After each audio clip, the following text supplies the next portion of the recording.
सुप्रभात प्रिय विद्यार्थियों, आप सब कैसे हो। उम्मीद करती हूँ कि आप सब स्वस्थ होंगे। तो प्यारे बच्चों, आपकी कक्षा 7वीं की अभ्यास परीक्षा का पाठ्यक्रम को लेकर मैं आपके समक्ष उपस्थित हुई हूँ। तो बच्चों, आपकी अभ्यास परीक्षा 1 का ही पाठ्यक्रम है ये, जो आप प्रैक्टिस पेपर 1 के नाम से जानते हो। तो बच्चों, इसमें सबसे पहले हम वसंत को लेंगे। वसंत के पाठ 3, 5 और 8 को करना है। वसंत की बुक से आपको पाठ 3 हिमालय की बेटियां, क्या है पाठ के हिमालय की बेटियां आपकी पुस्तक में दिया है। उसको आपको अच्छे से पढ़ना है। उसको हिमालय की बेटियां नाम भी याद करना है। उसके लेखक कौन है, किसने ये लिखी हिमालय की बेटियां, उनका भी नाम आपको याद करना है। प्यारे बच्चों, पूरा लेसन पढ़ने के बाद आपको ये अभ्यास भी याद करना है। भाषा की बात को भी, जो आपकी भाषा की बात है, इसको भी आपको अच्छे से करना है। इसी तरह से पाठ 5 का मिठाई वाला, 5 पाठ मिठाई वाला है आपका। इसका भी पाठ आपको अच्छे से पढ़ना है। जो ये कहानी है मिठाई वाला, ये सारी आपको अच्छे से करनी है। इसमें कौन कौन कब कब वो अपनी मिठाई बेचता है, मुरली बेचता है, खिलौने बेचता है, किस किस के बच्चों में वो अपने बच्चों की प्रतिक्रिया देखता है। तो इसके जो लेखक है उसका नाम भी आपको याद करना है। अभ्यास भी आपको अच्छे से याद करना है। जो आपने अपने उत्तर पुस्तिका में शब्दार्थ लिखे हैं उन्हें भी अच्छे से याद करना है।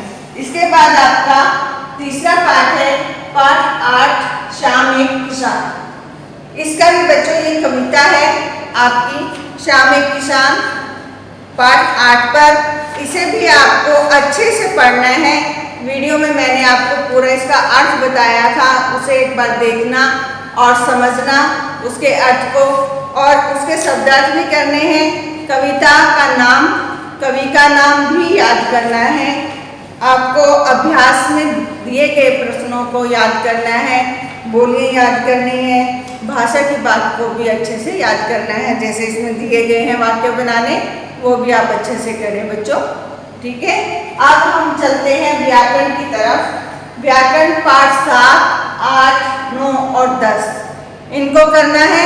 इनके साथ आपका पत्र भी आएगा, ठीक है बच्चों।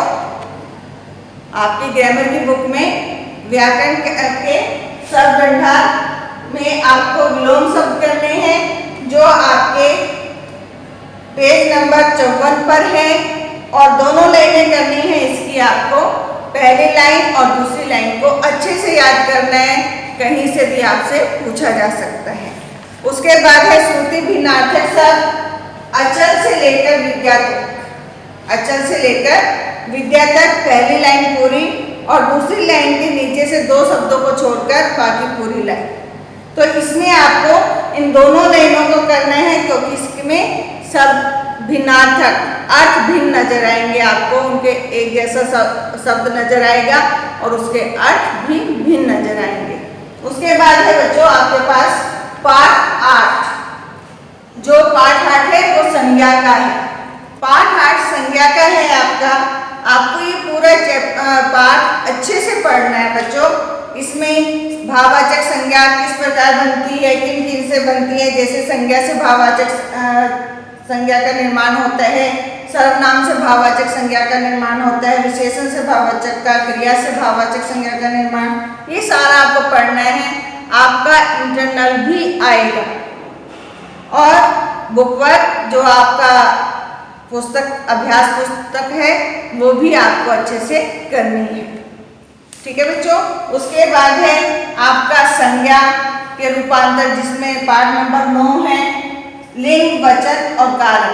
लिंग में आपको पुल्लिंग से स्त्रीलिंग कैसे बनाना है, ये सारा आपको पता होना चाहिए। ये सारा आपको अच्छे से पढ़ना है, याद करना है, जिससे आप अपना अभ्यास कर सकें। उसके बाद वचन को भी इसी तरह से बहुवचन में बदलिए, वाक्य पुनः बनाइए, वचन बदलकर, वो सारा आपको इसको पढ़ेंगे तो आपको अभ्यास में किसी भी रूप से आपसे पेपर में आपके अभ्यास परीक्षा में पूछा गया तो आप उत्तर दे सकते हैं।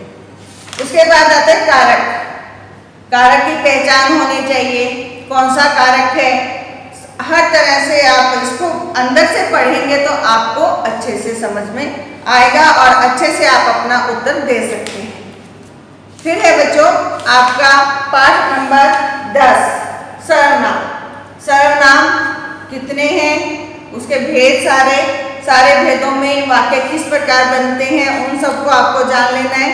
और उसके बाद अभ्यास भी इसका अच्छे से करें।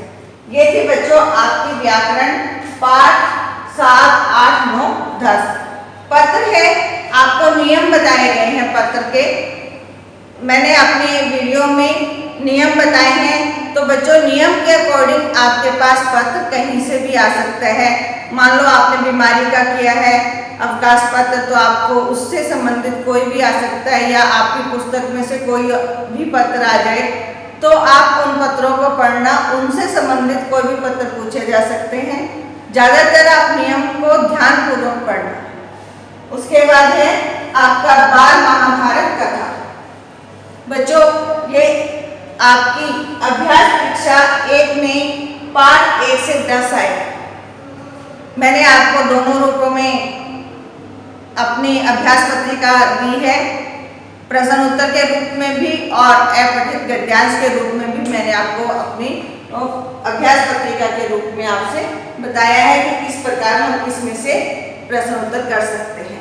आप लेसनों को अच्छे से पढ़ोगे तो आपको मुश्किल नहीं होगा बच्चों उत्तर देना। तो इस प्रकार ये सारा आपका पाठ्यक्रम है, इसमें कोई भी त्रुटि ना रहे, इसलिए मैंने आपको ये सारा समझा दिया। आपको अच्छे से पेपर देना है बच्चों, मन लगाकर पढ़ना, परीक्षा में अपना लेख सुंदर लिखना। परीक्षा के उपरांत आपको फोटो साफ खींचनी है। जो भी आप परीक्षा में अपना उत्तर देते हो उसका नंबर आपको अवश्य लिखना है। मेरी ओर से प्यारे बच्चों आपको परीक्षा के लिए हार्दिक शुभकामनाएं। धन्यवाद।